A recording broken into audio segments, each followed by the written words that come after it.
Şemsi Tebrizi'nin 40 kuralı. 1. kural. Yaradan'ı hangi kelimelerle tanımladığımız, kendimizi nasıl gördüğümüze ayna tutar. Şayet Tanrı dendi mi, öncelikle korkulacak, utanılacak bir varlık geliyorsa aklına, demek ki sen de korku ve utanç içindesin çoğunlukla. Yok, eğer Tanrı dendi mi, evvela aşk, merhamet ve şefkat anlıyorsan, sende de bu vasıflardan bolca mevcut demektir. 2. kural. Hak yolunda ilerlemek yürek işidir, akıl işi değil. Kılavuzun daima yüreğin olsun, omzun üstündeki kafan değil. Nefsini bilenlerden ol, silenlerden değil. 3. kural. Kur'an 4 seviyede okunabilir. İlk seviye zahiri manadır. Sonraki seviye batini mana. 3. batinin batinisidir. 4. seviye o kadar derindir ki kelimeler kifayetsiz kalır tarif etmeye. 4. kural. Kainattaki her zerrede Allah'ın sıfatlarını bulabilirsin. Çünkü o camide, mescitte, kilisede, havrada değil, her yerdedir. Allah'ı görüp yaşayan olmadığı gibi onu görüp ölen de yoktur. Kim onu bulursa sonsuza dek onda kalır. 5. kural. Aklın kimyası ile aşkın kimyası başkadır. Akıl temkinlidir. Korka korka atar adımlarını. Aman sakın kendine diye tembihler. Halbuki aşk öyle mi? Onun tek dediği bırak kendini koy gitsin. Akıl kolay kolay yıkılmaz. Aşk ise kendini yıpratır. Harap düşer. Halbuki hazineler ve defineler yıkıntılar arasında olur. Ne varsa harap bir kalpte var. 6. kural.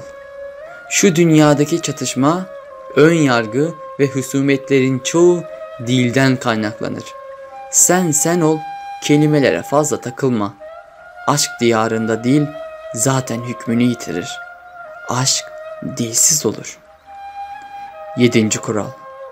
Şu hayatta tek başına inzivada kalarak, sadece kendi sesinin yankısını duyarak hakikati keşfedemezsin. Kendini ancak bir başka insanın aynasında tam olarak görebilirsin. 8. kural. Başına ne gelirse gelsin, karamsarlığa kapılma. Bütün kapılar kapansa bile o sana kimsenin bilmediği gizli bir patika açar. Sen şu anda göremesen de dar geçitler ardında nice cennet bahçeleri var. Şükret. İstediğini elde edince şükretmek kolaydır. Dilediğin gerçekleşmediğinde de şükret. 9. kural. Sabretmek öylece durup beklemek değil, ileri görüşlü olmak demektir. Sabır nedir? Dikene bakıp gülü, geceye bakıp gündüzü tahayyül edebilmektir. Allah aşıkları sabrı gülbe şeker gibi tatlı tatlı emer, hazmeder ve bilirler ki gökteki ayın hilalden dolunaya varması için zaman gerekir.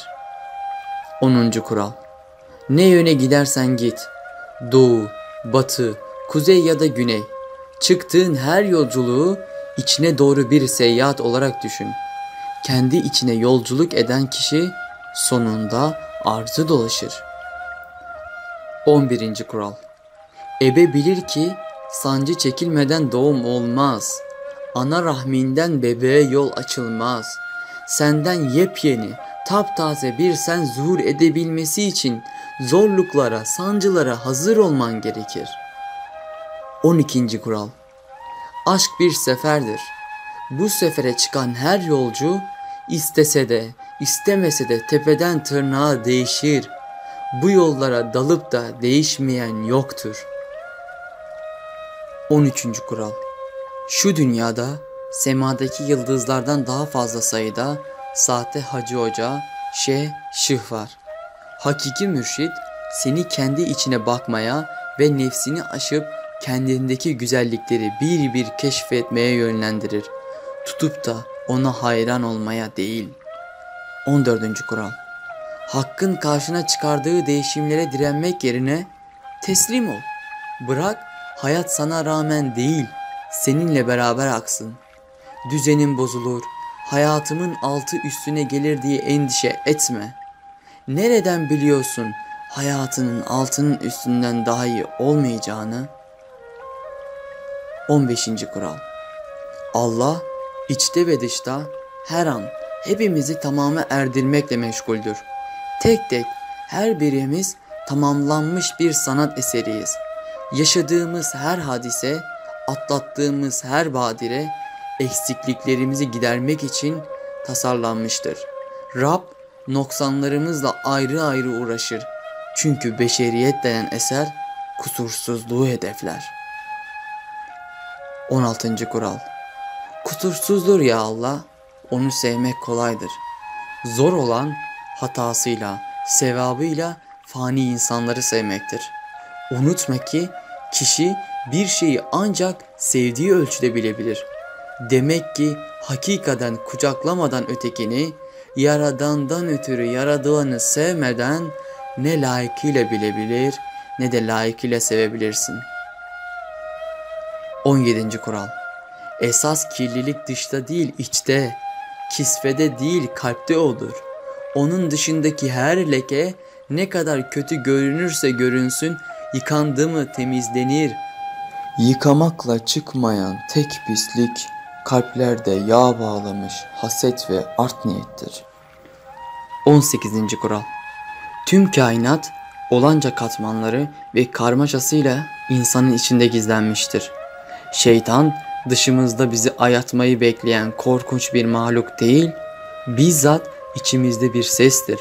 Şeytanı kendinde ara, dışında, başkalarında değil. Ve unutma ki nefsini bilen Rabbini bilir. Başkalarıyla değil, sadece kendiyle uğraşan insan sonunda müfakat olarak Yaradan'ı tanır. 19. kural. Başkalarından saygı, ilgi ya da sevgi bekliyorsan önce sırasıyla kendine borçlusun bunları. Kendini sevmeyen birinin sevilmesi mümkün değildir. Sen kendini sevdiğin halde dünya diken yolladı mı sevin, yakında gül yollayacak demektir. 20. kural. Yolun ucunun nereye varacağını düşünmek beyhude bir çabadan ibarettir. Sen sadece atacağın ilk adımı düşünmekle yükümlüsün. Gerisi zaten kendiliğinden gelir. 21. kural. Hepimiz farklı sıfatlarla sıfatlandırıldık. Şayet Allah herkesin tıpatıp aynı olmasını isteseydi hiç şüphesiz öyle yapardı. Farklılıklara saygı göstermemek, kendi doğrularını başkalarına dayatmaya kalkmak, hakkın mukaddes nizamına saygısızlık etmektir. 22. kural. Hakiki Allah aşığı bir meyhaneye girdi mi orası ona namazgah olur. Ama bekri aynı namazgaha girdi mi orası ona meyhane olur. Şu hayatta ne yaparsak yapalım niyetimizdir farkı yaratan. Suret ile yaftalar değil. 23. kural. Yaşadığımız hayat elimize tutuşturulmuş rengarenk ve emanet bir oyuncaktan ibaret. Kimisi oyuncağı o kadar ciddiye alır ki ağlar, perişan olur onun için. Kimisi eline alır almaz şöyle bir kurcalar oyuncağı, kırar ve atar. Ya aşırı kıymet verir ya kıymet bilmeyiz. Aşırılıktan uzak dur. 24. kural. Madem ki insan eşrefi mahlukattır, yani varlıkların en şereflisi, attığı her adımda Allah'ın yeryüzündeki halifesi olduğunu hatırlayarak buna yakışır soylulukta hareket etmelidir. İnsan yoksul düşse, iftiraya uğrasa, hapse girse, hatta esir olsa bile gene başı dik, gözü pek, gönlü emin bir halife gibi davranmaktan vazgeçmemelidir. 25. kural. Cenneti ve cehennemi illaki gelecekte arama. İkisi de şu an burada mevcut. Ne zaman birini çıkarsız, hesapsız ve pazarlıksız sevmeyi başarsak, Cennetteyiz aslında. Ne vakit birileriyle kavgaya tutuşsak, nefrete, hasede ve kine bulaşsak, tepe taklak cehenneme düşüveririz. 26. kural. Kainat yek vücut, tek varlıktır. Her şey ve herkes görünmez iplerle birbirine bağlıdır. Sakın kimsenin ahını alma, bir başkasının, hele hele senden zayıf olanın canını yakma. Unutma ki dünyanın öteki ucunda tek bir insanın kaderi tüm insanlığı mutsuz edebilir ve bir kişinin saadeti herkesin yüzünü güldürebilir. 27. kural. Şu dünya bir dağ gibidir. Ona nasıl seslenirsen o da sana sesleri öyle aksettirir. Ağzından hayırlı bir laf çıkarsa hayırlı laf yankılanır. Şer çıkarsa hakkında kötü konuşur. Sen o insan hakkında 40 gün, 40 gece sadece güzel sözler et. 40 günün sonunda göreceksin her şey değişmiş olacak. Senin gönlün değişirse dünya değişir. 28. kural. Geçmiş, zihinlerimizi kaplayan bir sis bulutundan ibaret. Gelecek ise başlı başına bir hayal perdesi. Ne geleceğimizi bilebilir ne de geçmişimizi değiştirebiliriz. 29. kural. Kader, hayatımızın önceden çizilmiş olması demek değildir. Bu sebepten ne yapalım, kaderimiz böyle deyip boyun bükmek cehalet göstergesidir. Kader yolun tamamını değil, sadece yol ayrımlarını verir. Güzergah bellidir ama tüm dönemeç ve sapaklar yolcuya aittir. Öyleyse ne hayatına hakimsin ne de hayat karşısında çaresizsin. 30. kural. Başkaları tarafından kınansan, ayıplansan, dedikodun yapılsa, hatta iftiraya uğrasan bile o ağzını açıp da kimse hakkında tek kötü laf etme. Kusur görme, kusur ört. 31. kural. Hakka yakınlaşabilmek için kadife gibi bir kalbe sahip olmalı. Her insan şu veya bu şekilde yumuşamayı öğrenir. Kimi bir kaza geçirir, kimi ölümcül bir hastalık, kimi ayrılık acısı çeker, kimi maddi kayıp. Hepimiz kalpteki katılıkları çözmeye fırsat veren badireleri atlatırız. Ama kimimiz bundaki hikmeti anlar ve yumuşar, kimimiz ise ne yazık ki daha da sertleşerek çıkar. 32. kural. Aranızdaki bütün perdeleri tek tek kaldır ki Tanrı'ya saf bir aşkla bağlanabilesin. Kuralların olsun ama kurallarını başkalarını dışlamak yahut yargılamak için kullanma. Bilhassa putlardan uzak dur dost ve sakın kendi doğrularını putlaştırma. İnancın büyük olsun ama inancınla büyüklük taslama. 33. kural. Bu dünyada herkes bir şey olmaya çalışırken sen hiç ol. Menzilin yokluk olsun. İnsanın çömlekten farkı olmamalı. Nasıl ki çömleği tutan dışındaki biçim değil, içindeki boşluk ise insanı ayakta tutan da benlik zannı değil, hiçlik bilincidir. 34. kural.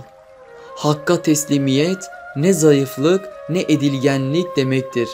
Tam tersine böylesi bir teslimiyet son derece güçlü olmayı gerektirir. Teslim olan insan çalkantılı ve girdaplı sularda debelenmeyi bırakır. Emin bir beldede yaşar. 35. kural. Şu hayatta ancak tezatlarla ilerleyebiliriz. Mümin içindeki münkürle tanışmalı. Tanrı'ya inanmayan kişi ise içindeki inananla. İnsanın kamil mertebesine varana kadar gıdım sıdım ilerler kişi ve ancak tezatları kucaklayabildiği ölçüde olgunlaşır. 36. kural. Hileden, desiseden endişe etme.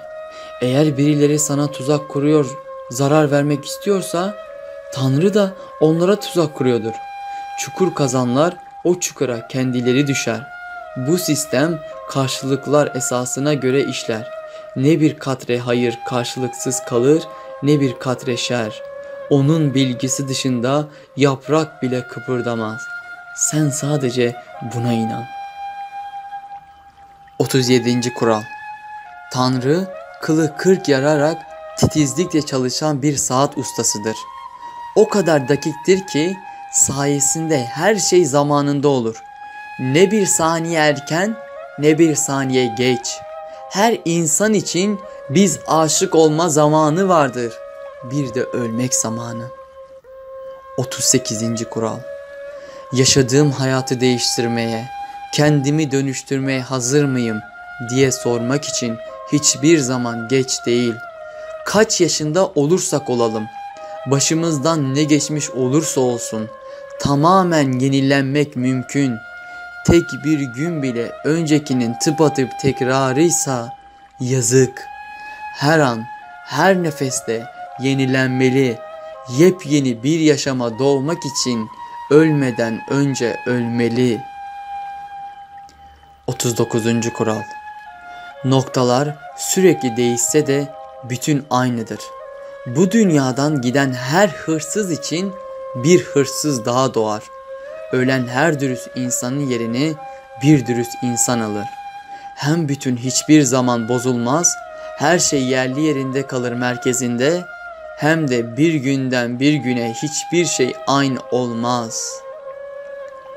40. ve son kural. Aşksız geçen bir ömür beyhude yaşanmıştır. Acaba ilahi aşk peşinde mi koşmalıyım, mecazi mi, yoksa dünyevi, semavi ya da cismani mi diye sorma. Ayrımlar ayrımları doğurur.